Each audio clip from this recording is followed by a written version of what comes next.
శరన్నవరాత్రి ఉత్సవాలలో మొదటి రోజు దుర్గమ్మ బాలా త్రిపుర సుందరిగా దర్శనమిస్తుంది. త్రిపురుని భార్య త్రిపుర సుందరీదేవి అంటే ఈశ్వరుని భార్య అయిన గౌరీదేవి అని అర్థం.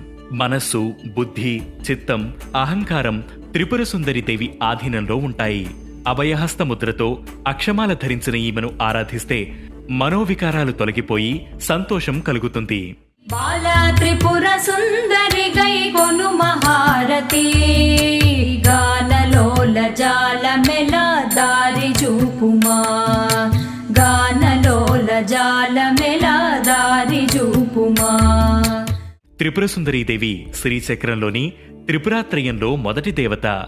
షోడశ విద్యకు ఈమె అధిష్టాన దేవత. కాబట్టి ఉపాసకులు త్రిపుర సుందరీదేవి అనుగ్రహం కోసం